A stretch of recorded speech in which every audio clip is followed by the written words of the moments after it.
Nous te donnons toute la gloire, au nom précieux de Jésus. Alléluia. Loue Dieu. Commençons ce soir à partir de Luc chapitre 18, à partir du verset 1.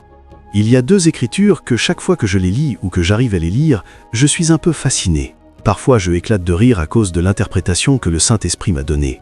Et cette écriture en fait partie. La Bible dit qu'il leur a parlé une parabole. Et il a dit dans cette parabole, Luc 18 à partir du verset 1, il leur a parlé une parabole à cette sagesse. Il a dit, les hommes doivent toujours prier et ne pas se relâcher. Les hommes doivent toujours prier et ne pas se relâcher. 3 mots-clés, doivent, toujours et se relâcher. Cela signifie que la prière n'est pas une décision que tu as la liberté de prendre ou de ne pas prendre, c'est un must. Les hommes doivent. Donc ce n'est pas quelque chose que tu as le luxe de choisir. Tu ne peux pas ne pas le choisir si tu es un homme. Et c'est pourquoi cela me fascine, parce que cela m'a frappé que la façon dont les hommes sont définis dans l'esprit n'est pas la façon dont ils sont définis biologiquement. Il y a 2 fois où Jésus a fait ce genre de déclaration. La première fois qu'il a fait cette déclaration, c'était dans Luc chapitre 4. Tu trouveras la même dans Matthieu chapitre 4. Il a dit « L'homme ne vivra pas de pain seulement, mais de chaque parole qui procède de la bouche de Dieu. » Et puis ici, il a dit « Les hommes doivent toujours prier. » Donc ce qui fait de toi un homme n'est pas que tu respires, c'est soit que tu te nourris de la parole, soit que tu pries. Donc si tu ne te nourris pas de la parole et que tu ne pries pas dans l'esprit, tu peux être appelé un âne. Et c'est pourquoi il y a beaucoup de gens, quand ils vont dormir, ce qui est venu les chevaucher. Parce que comme ils ne prient pas et comme ils n'étudient pas la parole, ils peuvent devenir n'importe quoi dans l'esprit. C'est pourquoi tu trouves beaucoup de gens, leurs destinées sont marginalisées. Une sorcière s'assoit quelque part et chante des incantations, jette des sorts, et une grande et puissante destinée est gaspillée, parce que l'homme ne veille pas dans la prière. Et donc ce qui fera que tu vives ta vie et accomplisses ta destinée en tant qu'homme, c'est un de ses secrets. Il dit si tu es un homme, tu dois prier. Et le deuxième mot-clé là n'est pas juste que tu devrais prier. Parce que s'il avait seulement dit « prie », alors tu aurais prié quand c'est commode. Mais dans cette même écriture, il nous fait comprendre que la prière n'est pas quelque chose que tu fais à ta convenance. Il a dit « les hommes doivent toujours prier ». Parce que cet intervalle où tu cesses de prier, beaucoup peut arriver. Et c'est un de ceux-là que le serviteur de Dieu nous a révélé que quelqu'un d'autre qui a tué son propre enfant peut réclamer ce qui est tien. Maintenant, un enfant n'est pas juste un que tu mets au monde biologiquement, ta destinée peut devenir ton enfant. Et quelqu'un d'autre qui a gaspillé sa destinée peut venir et prendre la tienne parce que tu ne veilles pas. As-tu vu des jeunes hommes avant, très doués? Ils marchent juste à la maison et quelqu'un dit qu'il est ivre et il entre en eux et ferme une grande destinée parce qu'il a dit qu'il était ivre.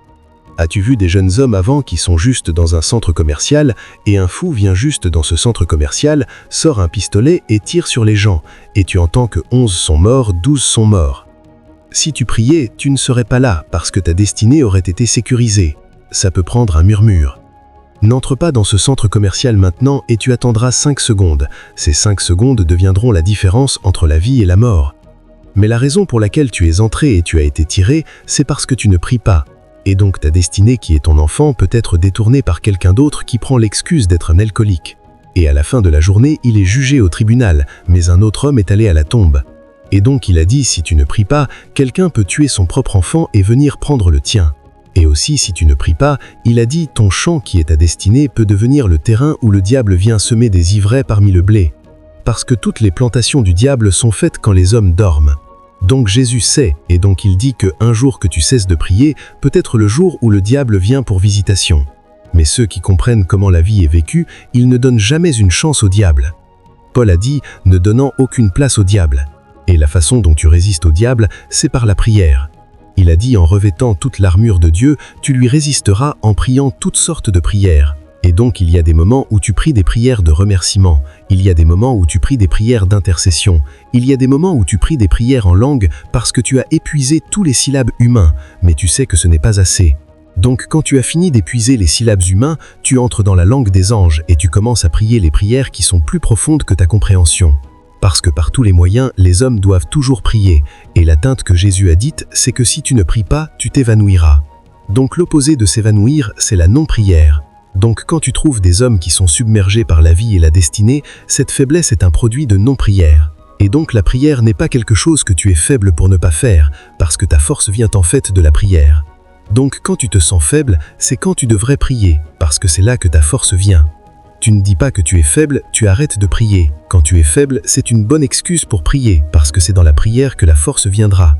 C'est Jésus qui parle, et donc ce n'est pas quelque chose que tu prends pour acquis. Si tu es un homme qui veut accomplir la destinée, il a dit la prière doit être un must, pas devrait, pas s'il désire. Il est requis que les hommes prient, et ils ne devraient pas juste prier, ils devraient prier toujours. Et s'ils ne prient pas toujours, il a dit ils s'évanouiront. Et fais-moi confiance, tu ne veux pas t'évanouir, parce que le diable rôde comme un lion cherchant qui il dévorera. S'il te trouve faible dans l'esprit, il capitalisera sur ta faiblesse et il te pillera. Ce soir, nous voulons regarder 7 raisons pourquoi les hommes prient. Pour que nous prierons dans cette vidéo avec compréhension. 7 raisons pourquoi les hommes prient. Parce que si tu ne sais pas pourquoi les hommes prient, tu pourrais penser que la prière est une activité religieuse. Si tu ne sais pas pourquoi les hommes prient, tu pourrais penser que la prière est pour ceux qui sont prêcheurs. Le croyant requiert la prière beaucoup plus que le prêcheur. Et tu verras pourquoi. Quand tu trouves des tyrans ou des brutes qui oppriment les gens, est-ce qu'ils oppriment ceux qui sont forts? Ce sont ceux paraissant faibles et vulnérables qu'ils choisissent. Même les jeunes brutes dans le primaire et le jardin de Quentin, ils ont assez de connaissances et de sens que tu n'essaies pas de brutaliser un homme qui est également fort. Donc les brutes toujours pour les faibles. Et donc si tu penses que la prière est pour les apôtres, les prophètes, le diable sait déjà qu'ils sont assis dans un bureau, Dieu les a empuissancés à accomplir le ministère.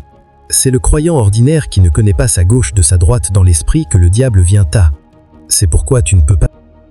Si tu veux que ta destinée compte, tu dois te réveiller, épousseter ton autel, t'agenouiller là et prier pour toi-même. Même tes biologiques parents ne peuvent pas prier assez. Car le diable n'est pas en train de se reposer. Il rôde comme un lion rugissant. Même les gens qui marchaient avec Jésus, le diable est venu pour eux et a eu Judas. Il a eu Judas. Et quand Jésus l'a regardé, la Bible a dit « Satan est entré dans son cœur ». Il a attrapé Judas. Et comme si ce n'était pas assez, il est venu pour Pierre, jusqu'à ce que Jésus dise « Simon, Simon, Satan désire t'avoir pour te cribler comme du blé ». Donc quand un homme ne prie pas, il est comme du blé. Il est de la balle devant le diable. Tu peux dire « Je suis avec Jésus, la présence de Dieu est avec moi, j'ai Christ. Si tu ne pries pas, il dit « Satan te criblera comme du blé ».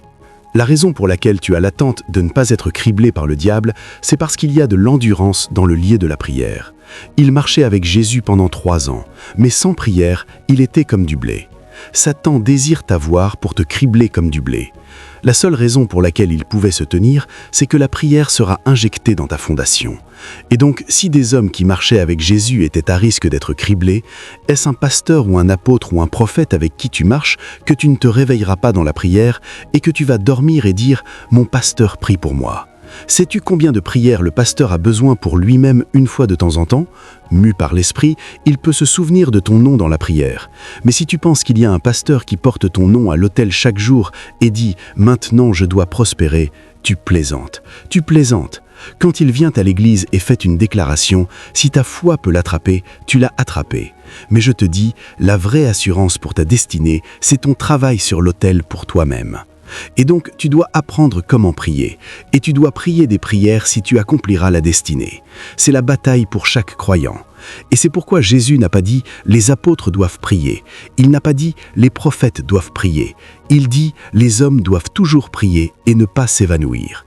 Je ne dis pas que les pasteurs ne prient pas pour toi, mais je dis à la destinée, tu dois prier pour toi-même.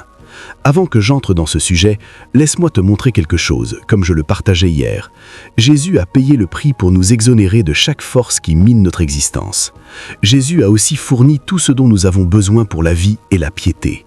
Et donc, la qualité de notre vie maintenant n'est pas la responsabilité de Dieu, c'est notre responsabilité. Quand Jésus est mort sur la croix, parmi d'autres choses, 3 choses se sont passées. Numéro 1, l'ancienne nature a été crucifiée. La Bible a dit que nous avons été crucifiés avec Christ. La nature du péché a été crucifiée avec Christ. La signification de la croix, c'est que cette nature serpentine que Dieu est, a été crucifiée sur la croix. Donc, quand nous croyons en la mort de Jésus, ce n'est pas un cliché religieux, c'est une transaction spirituelle. Parce que quand il a été cloué sur la croix, il est devenu péché, pour que nous puissions devenir justice. Donc, l'ancienne nature pendait sur cette croix. C'est pourquoi Paul a dit « Je suis crucifié avec Christ, néanmoins je vis ». Mais la vie que je vis maintenant dans la chair, je vis par la foi du Fils de Dieu qui s'est donné pour moi. Galates 2, verset 20. Donc l'ancienne nature a été crucifiée. Numéro 2, la deuxième chose qui s'est passée, c'est que chaque diable qui avait autorité sur toi a été publiquement déshonoré et dépouillé de son pouvoir. Dans Colossiens 2, 14 et 15, il a dit « Ayant dépouillé les principautés et les puissances, il en a fait un spectacle public, triomphant sur eux par la croix. » Donc quand il était sur la croix, ce qu'il faisait c'était intimider chaque démon qui veut t'opprimer. Et donc aucun démon nulle part sous le ciel n'a l'autorité de t'opprimer toi plus. Légalement parlant, le droit que le diable a sur toi doit être retiré. Juste comme nous sommes assis ici maintenant, si quelqu'un vient ici et te gifle, tu as le droit de poursuivre cette personne, parce qu'il n'a pas l'autorité de te gifler. En fait, il peut être emprisonné pour tenter ça. Donc tout démon qui essaie de te molester le fait en tant qu'entité illégale effectuant une opération illégale, parce que l'autorité qui lui avait été remise sur la croix, et Jésus ne l'a pas fait en cachette. La Bible a dit qu'il en a fait un spectacle public. Donc il a triomphé sur eux par la croix, en les dépouillant de leur pouvoir. La troisième chose que Jésus a faite sur la croix, c'est qu'il a restauré notre relation avec Dieu. Parce que quand nous avons péché, nous avons été séparés de Dieu. Nous n'avions plus de relation. Souviens-toi quand Adam a péché et l'ange est venu dans le jardin, la Bible a dit qu'il l'a chassé de la présence de Dieu et une épée a été placée à la porte se balançant de chaque côté, empêchant l'homme de venir dans la présence de Dieu. Maintenant, quand Jésus était sur la croix, la Bible a dit « auquel Dieu était en Christ ». 2 Corinthiens 5, 19, réconciliant le monde à lui, n'imputant pas leurs transgressions sur eux, mais il leur a accordé l'accès à la réconciliation. Donc sur la croix, Jésus nous a réconciliés, nous a reconnectés à Dieu. Donc la nature, l'ancienne nature, a été crucifiée, le pouvoir du diable a été enlevé et nous avons été réconciliés à Dieu. À cause de ces trois choses qui se sont passées sur la croix, chaque croyant et chaque believer en Christ a le potentiel de vivre exactement comme Jésus, rien n'ayant l'autorité de l'empêcher plus. Cependant, ces esprits sont des êtres rebelles. Ils ne se soucient pas que tu aies la liberté. Ils ne se soucient pas que tu aies le droit de vivre une vie glorieuse. Ils viendront vérifier si tu sais. Donc le diable sait que maintenant tu as autorité sur lui. Le diable sait que maintenant ta relation avec Dieu est restaurée. Le diable sait que maintenant il n'y a pas de contamination contre toi, mais il ne sait pas que tu sais. Donc ce qu'il fera, c'est qu'il viendra avec la maladie, il viendra avec l'oppression, il viendra avec chaque force pour vérifier si tu sais. Ceux d'entre vous au Royaume-Uni espèrent que vous savez que parfois, la police veut vérifier si tu connais ton droit. Et donc, quand ils t'arrêtent, ils disent « descends de la voiture ». Et tu dis « pourquoi ?» Le moment où tu dis « pourquoi », ils disent « celui-ci sait quelque chose ». Et s'ils pressent plus loin, tu dis « je connais mon droit, je ne descendrai pas. Pourquoi veux-tu fouiller ma voiture ?» Ils disent « ils changeront maintenant la direction de la conversation. Tu sais pourquoi? Ils savent que tu sais, mais si tu ne sais pas, tu es en problème. Tu pourrais finir en prison pour ne pas savoir. C'est comme ça que les diables et les démons opèrent. Quand le diable vient, il met une douleur sur ta poitrine. Et puis quand cette douleur vient, tu dis « qu'est-ce qui se passe ici ? Qu'est-ce qui se passe? Pourquoi je sens cette douleur? Hey, pourrait être un cancer, pourrait être ça, pourrait être le diable. Ah, la personne n'est pas consciente que la maladie a été enlevée. Le lendemain, ce deviendra une bonce. Et comme tu contemples et marches dans la peur, le lendemain tu vas et ils diront qu'ils trouvent une trace de cancer. Mais faisons un scan CT. Nous voulons être sûrs de ce que nous voyons. Et parce que tu n'es pas conscient, tu ouvres la porte et cette chose peut devenir n'importe quoi. Mais tu vois, une des raisons pour lesquelles nous prions, c'est que nous voulons faire savoir au diable que nous savons que le prix a été payé. Et donc, quand tu trouves un chrétien qui ne prie pas, il enregistre son ignorance dans le règne spirituel. Mais quand tu trouves un chrétien qui prie, cette prière est un témoignage qu'il connaît la transaction qui a eu lieu sur la croix. Donc, la première raison pour laquelle nous prions, c'est que nous répondons dans la connaissance que nous savons qui nous sommes. Nous répondons dans la connaissance que nous savons ce qui a été fait pour nous. Et donc, la prière est une activité législative dans le royaume spirituel. Et donc, quand tu trouves un chrétien priant, il ne prie pas parce qu'il est un homme religieux. Il fait une demande de son droit. As-tu été au tribunal avant ? Quand un avocat est au tribunal, sa pétition devant le juge est appelée prière. C'est combattre pour un droit. Parce que les droits ne sont pas offerts, ils sont pris. Et il y a beaucoup de chrétiens, bien qu'ils aient le pouvoir avec Dieu, ils ne le manifestent pas. Bien qu'ils aient la liberté avec Dieu, ils ne le manifestent pas. Donc, quand les chrétiens se rassemblent, tu trouves les malades, tu trouves les opprimés, tu trouves les frustrés. Parfois, ça ressemble à ceux qui ne sont même pas chrétiens font mieux. parce qu'ils savent qu'ils n'ont pas Dieu, donc ils utilisent d'autres moyens pour sécuriser leurs droits. Mais le chrétien qui a Dieu est complaisant, même s'il a Dieu. Et donc, la prière est une résistance que nous levons contre le diable. La prière est une guerre que nous menons contre le diable, parce que nous lui disons « tu ne peux pas transgresser ». Nous connaissons notre droit. La première raison pour la prière, c'est d'édicter et d'appliquer ton droit en Christ Jésus. Si tu ne pries pas, ton droit sera enlevé. C'est pourquoi, bien que beaucoup la chair ait été jugée, ils sont impuissants dans le péché parce qu'ils ne prient pas. Quand tu commences à prier, tu remarqueras que la nature de Christ en toi se lèvera et fermera la voie de la chair. C'est pourquoi beaucoup sont malades, bien que le prix ait été payé, parce qu'ils n'ont pas présenté de résistance. Et ils ne présentent pas de résistance parce qu'ils ne savent pas ce qu'ils ont. Le moment où tu sais ce que tu as en Christ, tu ne peux pas ne pas prier, parce que chaque jour de ta vie, et parce que tu ne peux pas te taire, tu répondras avec la prière. Parce que tu ne peux pas te taire, ta résistance deviendra la prière. C'est pourquoi tu trouves des chrétiens, ils luttent toujours dans l'esprit. Parfois tu te réveilles, il y a une douleur sur ta tête. Ce que tu aurais fait naturellement, c'est d'aller enquêter. Mais avant de vérifier, tu dis « Au nom de Jésus, toi diable d'infirmité, tu n'as pas de place dans ma vie. » Au nom de Jésus, les chaînes de douleur sont brisées maintenant. Tu es déjà en train de prier. Parfois tu découvres que tu as toutes les qualifications, mais les choses ne marchent pas. Tu as les contacts, tu as les papiers, tu as le document, mais d'une façon ou d'une autre, les choses ne marchent pas.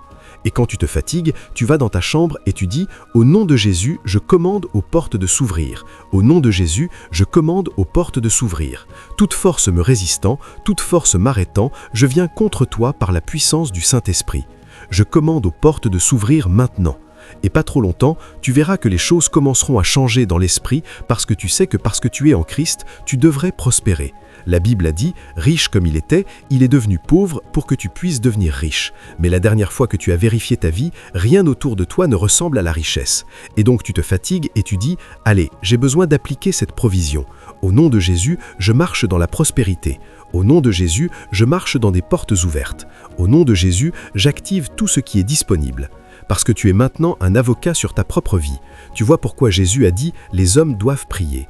Parce que s'ils ne prient pas, bien que ce soit disponible, ils ne peuvent pas le prendre. Et il y a beaucoup de chrétiens, la guérison est disponible, ils ne peuvent pas la prendre. Il y a beaucoup de chrétiens, la richesse est disponible, ils ne peuvent pas la prendre. Il y a beaucoup de chrétiens, la justice est disponible, ils ne peuvent pas la prendre.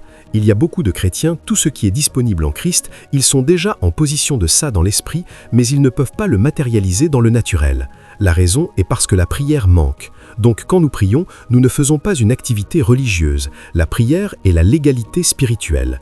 Quand nous prions, nous appliquons des choses dans l'esprit. C'est toi ne peux pas te permettre de prier distraitement. Aucun avocat ne plaide au tribunal distraitement, à moins que tu ne saches pas ce que tu fais. Tu ne peux pas combattre pour ton droit et être négligent en dormant, en bâillant, et puis tu sors en marchant. Non, ce n'est pas comme ça qu'ils font cette chose, mon frère. C'est la guerre. Quand tu es au tribunal, tu es en train de délibérer. Tu plaides, tu contres tes ennemis, ton opposition, tu cherches leurs faiblesses et puis tu sors ta raison forte. La prière n'est pas quelque chose que tu peux faire négligemment. Si tu sais ce que c'est, ô mon Dieu, je regarde dans l'esprit. Ce que Jésus a rendu disponible pour moi, c'est une vie glorieuse. Je vérifie ma vie, je ne la vois pas. Et puis je suis décontracté. Non, je ne peux pas être décontracté. Il dit « Je connais les pensées que je pense envers toi. Ce sont des pensées de bien et non de mal, pour te donner un espoir et un avenir. Mais quand je vérifie, il n'y avait pas d'avenir. Je dois créer cet avenir sur l'autel. Donc ce n'est pas quelque chose que je fais distraitement. Je vais à l'autel. Je continue à prier jusqu'à ce que je commence à voir des visions, jusqu'à ce que je commence à voir des mouvements dans l'esprit, parce que je ne suis pas en train de mendier dans cette vie. Je sais qu'il m'a fait un roi et les rois ne mendient pas. Il a dit où la parole du roi est, il y a de pouvoir. Qui peut lui dire que fais-tu? Mais la dernière fois que je l'ai vérifié, avant de manger, je mendie. Avant d'obtenir une promotion, je mendie. Et donc je reviens à moi-même comme le fils prodigue. Je dis assez c'est assez. Plus de mendicité. Je suis un roi. Je fonctionnerai dans mon statut. Mais la seule façon dont je peux fonctionner comme ça, c'est de retourner à l'autel. Et donc parce que je ne veux pas mendier, je retourne à l'autel. Pour le non spirituel, cela peut sembler fou. Mais tu sais ce que tu fais? Tu commandes aux lignes de tomber pour toi dans des endroits agréables. Et pas trop longtemps, cette personne qui devrait te donner le contrat apparaîtra soudainement. Pas trop longtemps, cette personne qui devrait t'accorder la faveur apparaîtra soudainement. Même eux ne sauront pas comment ils sont apparus. Tu les as commandés à apparaître. Tu les as commandés à se montrer. C'est comme ça que cette chose fonctionne. Je te dis, c'est comme ça que le royaume spirituel est conçu. Les sages savent que la prière fait arriver les choses, donc ils prient. J'ai grandi dans un village, Sina, dans l'état de Ben. Il n'y a aucun moyen que je devrais traverser beaucoup de frontières pour être ici en train de te parler. Si j'attendais la chance et le hasard, cela aurait pris 10 vies. Si j'attendais la sympathie humaine, cela aurait pris 10 vies. Mais j'ai découvert qu'il y avait un moyen. Il y avait un moyen d'entrer dans ce qui était écrit concernant toi. Et donc j'ai pris ma destinée dans mes propres mains et je suis allé à l'autel et j'ai dit « Abba, Père, tu dis que tu n'es pas un Dieu qui favorise un sur l'autre. Dieu ne favorise pas un sur l'autre. Il nous a tous bénis également. Je refuse de marcher comme un mendiant. C'est une abomination sous le soleil que les princes marchent à pied pendant que les mendiants montent à cheval. Je marche dans mon ordination. Et comme je priais, ô mon Dieu, je priais. Je priais, soudain les choses commencèrent à arriver dans l'esprit. Les saisons commencèrent à changer. Donc, la première raison pour laquelle nous prions, c'est que nous répondons dans la connaissance que nous savons qui nous sommes. Nous répondons dans la connaissance que nous savons ce qui a été fait pour nous. Et donc, la prière est une activité législative dans le royaume spirituel. Et donc, quand tu trouves un chrétien priant, il ne prie pas parce qu'il est un homme religieux. Il fait une demande de son droit. As-tu été au tribunal avant ? Quand un avocat est au tribunal, sa pétition devant le juge est appelée prière. C'est combattre pour un droit. Parce que les droits ne sont pas offerts, ils sont pris. Et il y a beaucoup de chrétiens, bien qu'ils aient le pouvoir avec Dieu, ils ne le manifestent pas. Bien qu'ils aient la liberté avec Dieu, ils ne le manifestent pas. Donc, quand les chrétiens se rassemblent, tu trouves les malades, tu trouves les opprimés, tu trouves les frustrés. Parfois, ça ressemble à ceux qui ne sont même pas chrétiens font mieux. Parce qu'ils savent qu'ils n'ont pas Dieu, donc ils utilisent d'autres moyens pour sécuriser leurs droits. Mais le chrétien qui a Dieu est complaisant, même s'il a Dieu. Et donc, la prière est une résistance que nous levons contre le diable. La prière est une guerre que nous menons contre le diable, parce que nous lui disons « tu ne peux pas transgresser ». Nous connaissons notre droit. La première raison pour la prière, c'est d'édicter et d'appliquer ton droit en Christ Jésus. Si tu ne pries pas, ton droit sera enlevé. C'est pourquoi, bien que beaucoup la chair ait été jugée, ils sont impuissants dans le péché parce qu'ils ne prient pas. Quand tu commences à prier, tu remarqueras que la nature de Christ en toi se lèvera et fermera la voie de la chair. C'est pourquoi beaucoup sont malades, bien que le prix ait été payé, parce qu'ils n'ont pas présenté de résistance. Et ils ne présentent pas de résistance parce qu'ils ne savent pas ce qu'ils ont. Le moment où tu sais ce que tu as en Christ, tu ne peux pas ne pas prier, parce que chaque jour de ta vie, et parce que tu ne peux pas te taire, tu répondras avec la prière. Parce que tu ne peux pas te taire, ta résistance deviendra la prière. C'est pourquoi tu trouves des chrétiens, ils luttent toujours dans l'esprit. Parfois tu te réveilles, il y a une douleur sur ta tête. Ce que tu aurais fait naturellement, c'est d'aller enquêter. Mais avant de vérifier, tu dis « Au nom de Jésus, toi diable d'infirmité, tu n'as pas de place dans ma vie. » Au nom de Jésus, les chaînes de douleur sont brisées maintenant. Tu es déjà en train de prier. Parfois tu découvres que tu as toutes les qualifications, mais les choses ne marchent pas. Tu as les contacts, tu as les papiers, tu as le document, mais d'une façon ou d'une autre, les choses ne marchent pas. Et quand tu te fatigues, tu vas dans ta chambre et tu dis « Au nom de Jésus, je commande aux portes de s'ouvrir. Au nom de Jésus, je commande aux portes de s'ouvrir. Toute force me résistant, toute force m'arrêtant, je viens contre toi par la puissance du Saint-Esprit. Je commande aux portes de s'ouvrir maintenant. » Et pas trop longtemps, tu verras que les choses commenceront à changer dans l'esprit parce que tu sais que parce que tu es en Christ, tu devrais prospérer. La Bible a dit, riche comme il est devenu pauvre pour que tu puisses devenir riche. Mais la dernière fois que tu as vérifié ta vie, rien autour de toi ne ressemble à la richesse. Et donc tu te fatigues et tu dis, allez, j'ai besoin d'appliquer cette provision. Au nom de Jésus, je marche dans la prospérité. Au nom de Jésus, je marche dans des portes ouvertes. Au nom de Jésus, j'active tout ce qui est disponible. Parce que tu es maintenant un avocat sur ta propre vie. Tu vois pourquoi Jésus a dit « Les hommes doivent prier ». Parce que s'ils ne prient pas, bien que ce soit disponible, ils ne peuvent pas le prendre. Et il y a beaucoup de chrétiens, la guérison est disponible, ils ne peuvent pas la prendre. Il y a beaucoup de chrétiens, la richesse est disponible, ils ne peuvent pas la prendre. Il y a beaucoup de chrétiens, la justice est disponible, ils ne peuvent pas la prendre. Il y a beaucoup de chrétiens, tout ce qui est disponible en Christ, ils sont déjà en position de ça dans l'esprit, mais ils ne peuvent pas le matérialiser dans le naturel. La raison est parce que la prière manque. Donc quand nous prions, nous ne faisons pas une activité religieuse. La prière est la légalité spirituelle. Quand nous prions, nous appliquons des choses dans l'esprit. C'est toi ne peux pas te permettre de prier distraitement. Aucun avocat ne plaide au tribunal distraitement, à moins que tu ne saches pas ce que tu fais. Tu ne peux pas combattre pour ton droit et être négligent en dormant, en bâillant, et puis tu sors en marchant. Non, ce n'est pas comme ça qu'ils font cette chose, mon frère. C'est la guerre. Quand tu es au tribunal, tu es en train de délibérer. Tu plaides, tu contres tes ennemis, ton opposition, tu cherches leur faiblesse et puis tu sors ta raison forte. La prière n'est pas quelque chose que tu peux faire négligemment. Si tu sais ce que c'est, ô mon Dieu, je regarde dans l'esprit. Ce que Jésus a rendu disponible pour moi, c'est une vie glorieuse. Je vérifie ma vie, je ne la vois pas. Et puis je suis décontracté. Non, je ne peux pas être décontracté.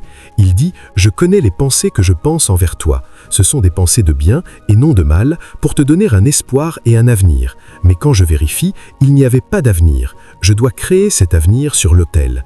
Donc ce n'est pas quelque chose que je fais distraitement. Je vais à l'autel. Je continue à prier jusqu'à ce que je commence à voir des visions, jusqu'à ce que je commence à voir des mouvements dans l'esprit, parce que je ne suis pas en train de mendier dans cette vie. Je sais qu'il m'a fait un roi, et les rois ne mendient pas. Il a dit, où la parole du roi est, il y a de pouvoir. Qui peut lui dire, que fais-tu? Mais la dernière fois que je l'ai vérifié, avant de manger, je mendie. Avant d'obtenir une promotion, je mendie. Et donc je reviens à moi-même comme le fils prodigue. Je dis, assez c'est assez. Plus de mendicité. Je suis un roi. Je fonctionnerai dans mon statut. Mais la seule façon dont je peux fonctionner comme ça, c'est de retourner à l'autel. Et donc parce que je ne veux pas mendiller, je retourne à l'autel. Pour le non spirituel, cela peut sembler fou. Mais tu sais ce que tu fais? Tu commandes aux lignes de tomber pour toi dans des endroits agréables. Et pas trop longtemps, cette personne qui devrait te donner le contrat apparaîtra soudainement. Pas trop longtemps, cette personne qui devrait t'accorder la faveur apparaîtra soudainement. Même eux ne sauront pas comment ils sont apparus. Tu les as commandés à apparaître. Tu les as commandés à se montrer. C'est comme ça que cette chose fonctionne. Je te dis, c'est comme ça que le royaume spirituel est conçu. Les sages savent que la prière fait arriver les choses, donc ils prient. J'ai grandi dans un village, Sina, dans l'état de Ben. Il n'y a aucun moyen que je devrais traverser beaucoup de frontières pour être ici en train de te parler. Si j'attendais la chance et le hasard, cela aurait pris 10 vies. Si j'attendais la sympathie humaine, cela aurait pris 10 vies. Mais j'ai découvert qu'il y avait un moyen. Il y avait un moyen d'entrer dans ce qui était écrit concernant toi. Et donc j'ai pris ma destinée dans mes propres mains et je suis allé à l'autel et j'ai dit « Abba, Père, tu dis que tu n'es pas un Dieu qui favorise un sur l'autre. Dieu ne favorise pas un sur l'autre. Il nous a tous bénis également. Je refuse de marcher comme un mendiant. C'est une abomination sous le soleil que les princes marchent à pied pendant que les mendiants montent à cheval. Je marche dans mon ordination. Et comme je priais, ô mon Dieu, je priais. Je priais, soudain les choses commencèrent à arriver dans l'esprit. Les saisons commencèrent à changer. Les choses ont commencé à changer. Tu n'es pas ordinaire. La Bible a dit, le mystère de l'âge, c'est que Christ en toi est l'espoir de gloire. Cela signifie que ta vie devrait manifester rien de moins que la gloire. Parce que chacun d'entre nous assis ici, Dieu habite à notre intérieur. Dieu, la plénitude de Dieu habite à notre intérieur. Comment sommes-nous devenus médiocres? Comment sommes-nous devenus impuissants et sans espoir dans cette vie, comme si nous n'avions pas de Dieu? Que Dieu l'empêche. C'est pourquoi tu vas à l'autel, parce que tu as découvert que seule la gloire est assez bonne pour toi. Et donc tu ne t'arrêteras pas jusqu'à ce que la gloire se manifeste. Et quand la gloire se manifeste, peu importe ton genre, peu importe ton âge, peu importe ta race, peu importe ta classe, parce que la gloire n'a pas de regard pour les barrières raciales. La gloire n'a pas de regard pour la différence de genre. Quand la gloire se montre, l'aide apparaît. Prière. Les hommes doivent toujours prier. Parce que tout ce que Dieu a rendu disponible pour nous est à la merci de nos prières. Et donc, nous ne nous arrêtons pas. Je ne veux pas aller au ciel pour découvrir quoi que ce soit que Dieu m'a fait. Je suis censé découvrir tout ça sur terre et laisser tout ça sur terre. Je n'irai pas au ciel et découvrirai que je suis un homme de pouvoir. Je n'irai pas au ciel et découvrirai que je suis un être de gloire. Je n'irai pas au ciel et découvrirai que je suis un homme de richesse. Parce que tout ça, je n'en aurai pas besoin au ciel. C'est ici, sur terre, que j'en ai besoin. Et donc, quand je prie, je fouille tout ce que Dieu a rendu disponible. Et chaque fois que tu me vois, c'est de gloire en gloire.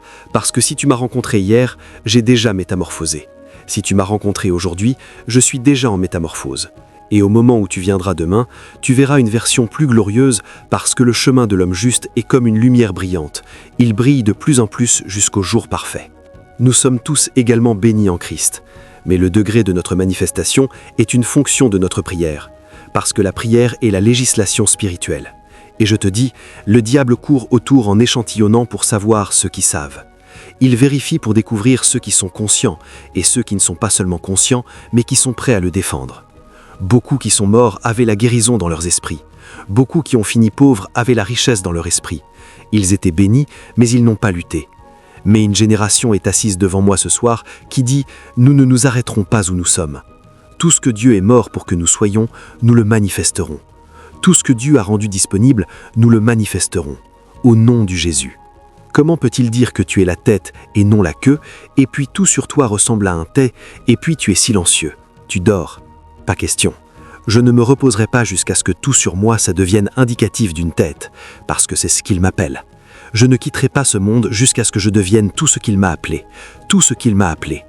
Et donc, quand tu vas à l'hôtel de prière, c'est ton voyage pour devenir tout ce qu'il t'a appelé. Assieds-toi un moment. Pourquoi prions-nous?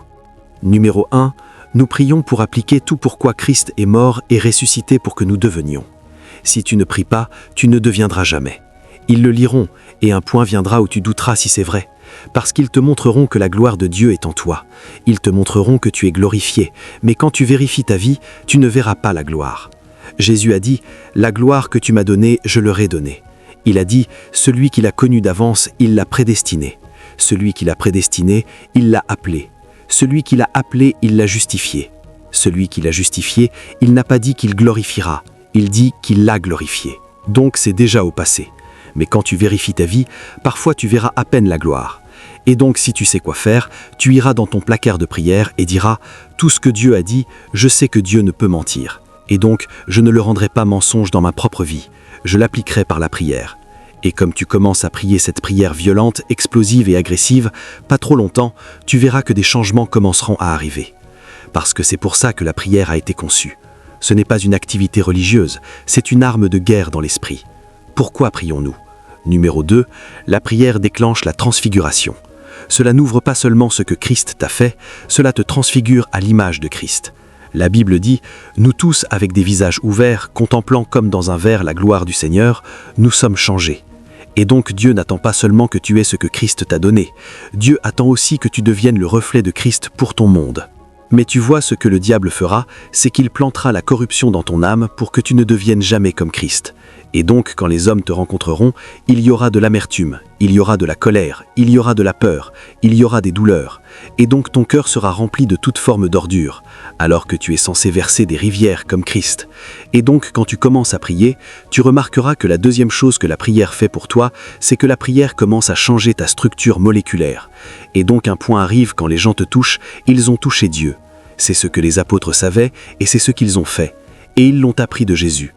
Paul a dit dans 1 Corinthiens 11:1, il a dit « Soyez des imitateurs de moi comme je suis l'imitateur de Christ ». Qu'est-ce qui est arrivé à Paul qu'il est devenu tellement comme Christ qu'il a dit « Si tu le vois, tu as vu Christ ». Jean a dit « Comme il est, ainsi sommes-nous dans ce monde ». Donc les apôtres n'avaient pas juste le pouvoir parce que Dieu leur a donné le pouvoir. Ils n'avaient pas juste les richesses parce que Dieu leur a donné les richesses. Ils n'avaient pas juste la faveur parce que Dieu leur a donné la faveur. Ils ont littéralement commencé à changer pour devenir comme le Dieu même qui les a bénis.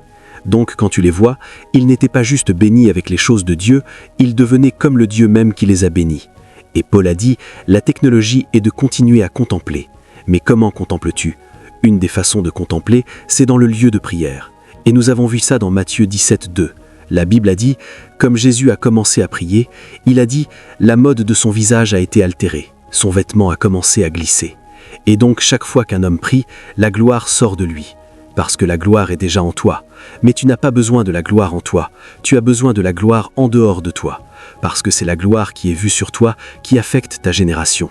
Mais tu vois, la façon dont Dieu l'a fait, c'est qu'il a planté la gloire en toi pour que comme tu travailles dans l'esprit, la gloire commence à couler de toi. Puis-je te dire quelque chose? Ce que les hommes célèbrent, ce n'est pas ton visage, c'est la gloire de Dieu sur ta vie. Ils voient et célèbrent.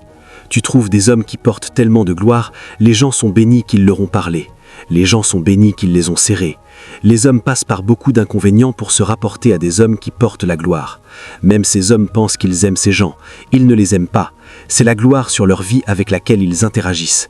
Et la raison pour laquelle nous deviendrons si relevants dans notre monde, c'est que quand ils nous voient, ils ne nous voient plus selon la chair. Ils voient la dimension de Christ en nous qui s'est manifestée. Mais la façon dont Christ peut sortir de toi, c'est par la prière. Il n'y a pas de prière que tu pries qui est un gaspillage. Chaque fois que tu as prié, la gloire est sortie de toi. Chaque fois que tu as prié, la gloire a augmenté sur ta vie. Jésus nous a enseigné, et Étienne l'a aussi fait. Ils l'ont entouré et ils voulaient le tuer. Et la Bible a dit qu'il a regardé dans le ciel, et il a dit qu'il a vu le Fils de l'homme debout à la droite de Dieu. Et immédiatement, il a commencé à communer avec le Père. Et la Bible a dit que son visage a commencé à briller comme le visage d'un ange. Comment penses-tu que toi, en tant que chrétien, peux être rejeté? Comment penses-tu que toi, en tant que chrétien, peux être sous-estimé? La seule base pour que ça arrive, c'est parce que tu es seulement allé avec ton visage. Tu es allé avec une bonne coupe de cheveux. Tu es allé avec une bonne robe. Mais ton plus grand vêtement n'est pas un costume, c'est la gloire. Parce que ce qu'Adam portait en Éden, c'était la gloire. Et quand Jésus est venu, il nous a restaurés dans l'économie de la gloire. Et donc, quand tu rencontres des chrétiens, les chrétiens sont censés manifester la gloire à leur génération. Pierre parlait dans 1 Pierre 2,9. Il a dit « Vous êtes une génération choisie, un sacerdoce royal, le peuple spécial propre à Dieu, pour manifester la gloire, la louange, l'excellence de Dieu. » Et donc Dieu veut qu'une génération le connaisse, mais il n'apparaît plus dans le nuage comme les jours de Moïse. La façon dont Dieu apparaît à une génération maintenant, c'est à travers des hommes qui sont capables de manifester sa gloire. Mais tu vois, ce qui causera que la gloire de Dieu sorte de toi, c'est comme tu travailles dans le lieu de prière. Chaque fois que tu pries, quelque chose sointe de toi. C'est appelé la gloire. Et fais-moi confiance, tu auras besoin de cette gloire dans ton business. Parce que quand 3 d'entre vous apparaissent et que vous êtes tous également qualifiés, ce qui te fera te distinguer sera plus que le certificat que tu as obtenu d'Oxford. Quand 3 d'entre vous concourent dans un match de football ou dans une compétition athlétique ou que vous concourez pour un emploi et que tous vos titres sont égaux, la raison pour laquelle ils te choisiront parmi les autres, c'est parce que, en plus des titres naturels, tu es venu avec la gloire. Parce que personne ne peut rejeter la gloire. Même ceux qui voulaient tuer Étienne, quand ils ont vu la gloire sur sa vie, ils étaient stupéfaits. Qui est-ce? Qu'est-ce qu'il porte? Parce que la gloire est un élément de Dieu. Et donc quiconque qui la porte devient comme un Dieu pour sa génération. C'était ce que Moïse a apporté devant Pharaon, et Pharaon ne pouvait pas le tuer. Pharaon était appelé le Dieu Fils. Tu ne le défies pas, tu meurs instantanément. Mais Moïse est venu avec un poids de gloire, et Moïse a défié Pharaon 10 fois, et Pharaon ne pouvait pas l'arrêter. En fait, la dernière fois que Moïse a confronté Pharaon, il lui a dit « Tu ne me verras plus ». Cela signifie que c'est un honneur pour moi de me tenir devant toi. Tu ne me verras plus. Et vrai à ces mots, Pharaon ne l'a jamais revu. L'homme est venu avec trop de gloire qu'il a abattu la plus forte civilisation de sa génération. Je sais que la vie peut être difficile ici. Tout est systématisé et ça semble très rigide et complexe. Porte la gloire et tu seras choqué comment le système s'inclinera. La raison pour laquelle le système est rigide, c'est parce qu'ils n'ont pas vu un homme glorifié. Quand tu entres avec la gloire, les protocoles sont suspendus. Jésus en portait tellement que même la loi de la gravité était suspendue. Il est monté corporellement au ciel à cause de la mesure de gloire qu'il porte. Qui t'a dit que les politiques que le diable écrit? Qui t'a dit que les forces que le diable avance peuvent arrêter l'Église? Quand Dieu nous a élevés comme un peuple, il nous a élevés avec la gloire. Et parce qu'il nous a élevés avec la gloire, il n'y a pas de politiques humaines qui peuvent nous arrêter. Il n'y a pas d'avancement des ténèbres qui peuvent nous arrêter. Il a dit que l'Église continuera de marcher et les portes de l'enfer ne prévaudront pas. La raison pour laquelle les portes de l'enfer ne prévaudront pas, c'est parce que quand nous nous montrerons, nous ne nous montrerons pas comme une congrégation, nous nous montrerons comme une armée d'hommes glorifiés. Et donc, quand ils nous voient, ils ne peuvent pas contredire, ils ne peuvent pas nier ce que nous portons, parce que c'est une force venant du ciel. Pourquoi parlons-nous? Numéro 2. La raison pour laquelle nous prions, c'est parce que la prière cause que la gloire de Dieu en nous trouve expression. Puisses-tu ne pas être connu seulement après tes capacités naturelles. Cela sera une grande limitation. Parce que cette capacité naturelle que tu as dans ta vie, tu trouveras beaucoup qui sont meilleurs que toi. La raison pour laquelle tu te distingueras et continueras à te distinguer, c'est parce que l'élément de gloire qui est attribué à toi est unique à toi. Et si tu le laisses trouver expression, tu seras toujours différent dans ta génération. Mais c'est la prière qui l'excavera. Pourquoi prions-nous? Numéro 3. La prière change ta saison. Pour ceux d'entre nous qui comprennent la prière, même les choses qui sont censées arriver dans 10 ans, nous pouvons les attirer près. Je souhaite que tu comprennes ce que je dis. Sais-tu ce que fait la prière? Quand tu commences à prier, parfois ta saison actuelle changera, et je te le montrerai de l'Écriture. Si tu étudies Luc chapitre 4 et Matthieu chapitre 4 à partir du verset 1, la Bible a dit que l'Esprit a conduit Jésus dans le désert pour être tenté du diable. Donc cette saison était censée être une saison de tentation, une saison d'épreuve. Mais Jésus a fait quelque chose. La Bible a dit, avant que le diable vienne, il a jeûné et prié pendant 40 jours et 40 nuits. Et donc, cette saison n'était plus juste une saison de tentation, elle est devenue une saison de manifestation. Donc, Jésus a utilisé la prière et le jeûne pour altérer cette saison. Et quand Jésus descendait de cette montagne, parce qu'il avait ajouté la prière et le jeûne pendant 40 jours, la Bible a dit « La terre de Zabulon, la terre de Nephtali, par le chemin de la mer, au-delà du Jourdain, Galilée des gentils, le peuple qui était assis dans les ténèbres a vu une grande lumière. » Et instantanément, la Bible a dit que sa renommée s'est répandue. Immédiatement, Jésus est entré dans la synagogue et a dit « L'Esprit du Seigneur est sur moi, il m'a oint pour annoncer la bonne nouvelle aux pauvres ». Immédiatement, il a commencé à opérer dans l'onction du Saint-Esprit. Il savait quelque chose. Au lieu de moi juste d'aller être tenté et revenir pour que Dieu dise « bien fait », tu as passé le test. Il y a quelque chose que je peux faire pour fusionner cette saison avec une autre saison. Et donc, la saison de tentation est devenue la saison de pouvoir et elle est devenue la saison de manifestation. Sa renommée s'est répandue parce qu'il a exploré l'autel dans la prière. Et donc, deux façons dont la prière change ta saison, c'est que la prière peut attirer tes possibilités plus près de toi. Donc, ce qui aurait dû arriver dans 10 ans, tu peux le faire arriver en 2 semaines quand tu commences à prier. Ce qui aurait dû arriver en 5 ans, tu peux le faire arriver en 3 mois quand tu commences à prier. Parce que ce que la prière fera, c'est que la prière causera que les royaumes commencent à s'aligner sur toi. Tu sais, la Bible a dit « Les lignes sont tombées sur toi dans des endroits agréables ». Cela signifie que les lignes n'étaient pas conçues pour être dans des endroits de prison, mais quelque chose s'est passé qui a fait que les lignes tombent dans des endroits agréables. C'est comme ça que les saisons sont régulées. Quand tu commences à prier, tu peux altérer et réarranger sélectivement ta saison pour que ta saison te favorise. Et si ta saison ne change pas, tu changeras maintenant. Sais-tu ce qui arrivera quand tu commences à prier? La Bible a dit que la main de Dieu est venue sur Élie et il a devancé le chariot d'Achab jusqu'à Jizraël. Donc soit ta saison se rapproche, soit la prière ajoute de la vitesse à toi. Et donc tu ne rencontreras pas ta saison parce que le pas que tu fais actuellement te prendra 10 ans pour y arriver. Le pas que tu fais actuellement te prendra 5 ans pour y arriver. Mais quand tu commences à prier, il y a une technologie qui est activée. Il a dit que la main de Dieu descendra. Et dans 1er Roi 18:46, il a dit que la main de Dieu est venue sur Élie. Ce n'était pas conçu pour que la main de Dieu vienne sur lui, mais il l'a provoqué dans la prière. La Bible a dit 7 fois Élie a prié. Il a mis sa tête entre ses cuisses et il priait. Il a dit « Va et vérifie ». Élie a vérifié. 6 fois, rien n'est arrivé. Il a continué à prier parce qu'il manipulait l'atmosphère. Ce n'était pas le temps pour la pluie, mais le gars savait comment changer les saisons. Il savait que maintenant la pluie ne peut pas tomber. Imagine qu'il n'avait pas plu pendant 3 ans et demi. Donc si tu attends la saison de pluie, 3 ans et demi ont passé, la saison n'est pas venue. Donc ce qui peut changer la saison, c'était la prière. Et le gars priait. Il a dit « Va vérifier ». Il priait, il a dit « Va vérifier ». Il priait, il a dit « Va vérifier ». Maintenant, à la 7e fois, quand il a vérifié, il a dit « J'ai vu quelque chose qui ressemblait à la paume d'une main ». Il a dit « C'est assez. Ce que je cherchais, c'était un signe. Ce que tu as vu là, c'est un son d'une abondance de pluie.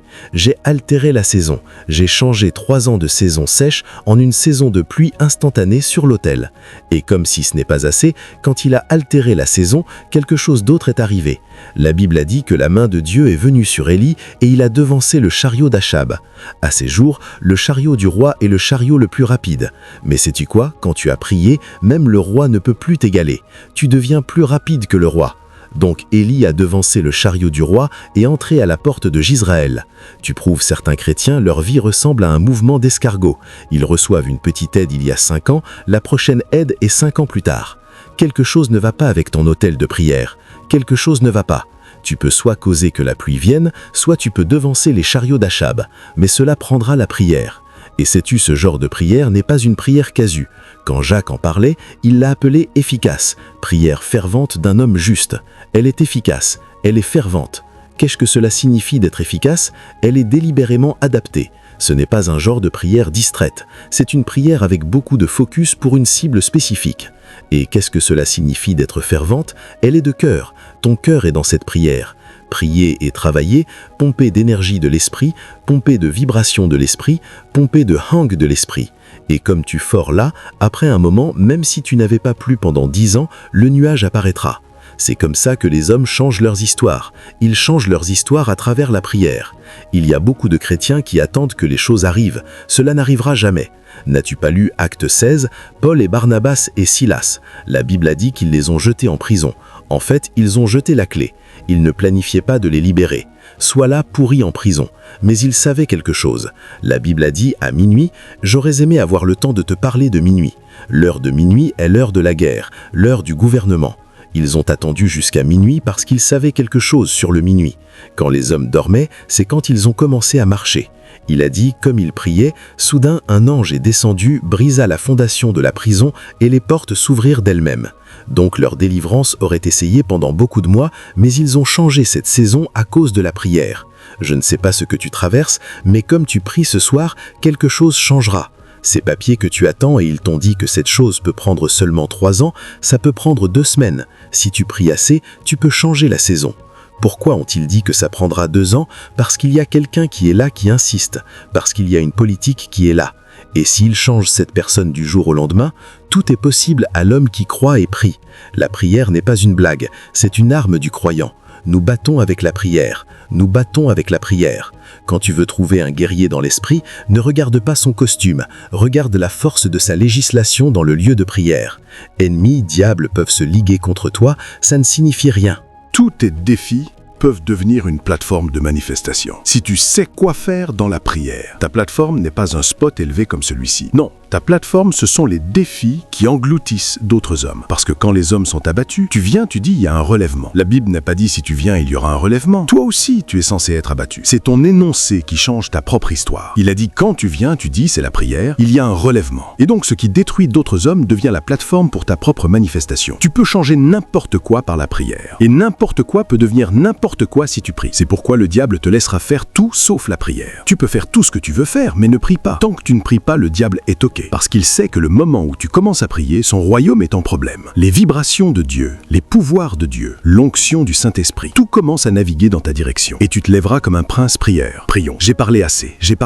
Prions. Ces 3 que j'ai dit, si tu t'y engages ce soir, l'histoire de quelqu'un peut changer. Pouvons-nous prier un peu ou est-ce que j'ajoute un de plus? Est-ce que j'ajoute un de plus? Pourquoi prions-nous? Numéro 4. Parce que la prière déplace les montagnes. Il y a beaucoup de façons dont le diable combat. Si le diable ne peut pas altérer ta saison, il plantera une montagne devant toi. Qu'est-ce qu'une montagne? Il y a des forces spirituelles conçues pour te ralentir ou pour apporter un empêchement absolu à ton progrès. Et donc il s'arrête devant toi, ton compas, peu importe comment tu essaies. Imagine si tu devais grimper au mont Everest avant d'arriver à ta destination. Une montagne qui fait 6000 pieds de haut, donc si tu la grimpes c'est 6000, tu descends c'est 12000 avant que tu fasses ton voyage. Comment peux-tu arriver? Et ce que le diable fait, c'est qu'il jonche des montagnes devant les hommes. Et Jésus a dit, le remède aux montagnes, c'est de mettre ta foi au travail. Il a dit, mais la façon dont tu mets ta foi au travail, c'est en priant. Il a dit, s'il y a une montagne devant toi, adresse cette montagne. Ne doute pas dans ton cœur. Et il a dit que cette montagne sera enlevée. Et au verset 24 de Marc 11, il dit, quoi que tu désires, le seul moment où tu peux l'avoir, y compris enlever la montagne, c'est quand tu pries. Cela signifie que tes désirs ne viendront jamais jusqu'à ce que tu pries. Les montagnes ne partiront jamais jusqu'à ce que tu pries. Donc cette chose qui est devant toi est là parce que tu ne l'as pas adressée. Et donc quand nous allons au lieu de prière, nous enlevons et déracinons des montagnes. C'est pourquoi certains d'entre vous, quand vous priez, vous suez comme s'il versait des seaux d'eau sur vous. C'est le niveau de travail que vous engagez. Quelqu'un d'autre a peut-être enlevé ces montagnes. Donc il peut mettre sa main dans sa poche et prier, parce que les montagnes ne sont plus. Il fellowship seulement avec Dieu parce que c'est aussi une des raisons pour lesquelles nous prions. Et tu peux le voir, Mandor Kun. Il jouit de la communion parce qu'il a déplacé sa montagne. Mais toi, tu as 20 montagnes devant toi. Tu ne peux pas te permettre de mettre ta main dans ta poche et dire non. Quand tu pries, c'est parce que tu auras besoin de la prophétie qui sortira. Tu auras besoin de l'endurance. Parce que certaines de ces montagnes, c'est quand tu pries en profondeur que la prophétie qui l'enlèvera sortira de ton esprit. Et donc, tu ne peux pas prier décontracté. Tu prieras jusqu'à ce que des prophéties sortent parce que tu pries pour enlever une montagne. Et fais-moi confiance, ta vie ne comptera pas beaucoup jusqu'à ce que tu enlèves ces montagnes. Le diable sait, Jésus lui-même sait que les montagnes te ralentiront. Ce que tu devrais faire à l'âge de 30 ans, tu peux finir par le faire à 70 ans. Tu peux le faire à 80 ans et tu ne le feras plus assez parce que tu aurais gaspillé toute ton énergie avant même de commencer. Il n'y a rien de mal à l'accomplir tard. Ça montre de ténacité, ça montre de discipline, ça montre de passion. Mais c'est mieux quand tu le trouves tôt. C'est pourquoi tu ne peux pas permettre que ce qui devrait arriver aujourd'hui arrive demain, parce qu'il y a une montagne qui t'arrête. Je ne sais pas si tu veux prier pour moi. Je veux prier un peu. Pouvons-nous prier dans le Saint-Esprit pour juste 10 minutes? Pour 10 minutes. Je ne sais pas ce que tu adresses. Je ne sais pas ce que tu traites. Moi, je fais confiance à Dieu pour la transfiguration. Je ne sais pas comment vous priez à Glasgow, mais d'où je viens, nous prions comme des guerriers. Nous prions, dépendons de la prière. Oui, on dit au gris à l'abaga, au nom de Jésus. Au nom de Jésus. Simtoka, écoute ça. Tu ne pries pas juste ce soir pour traiter quelque chose. Tu es au point d'entrer dans le corridor du sacerdoce, parce qu'il y a beaucoup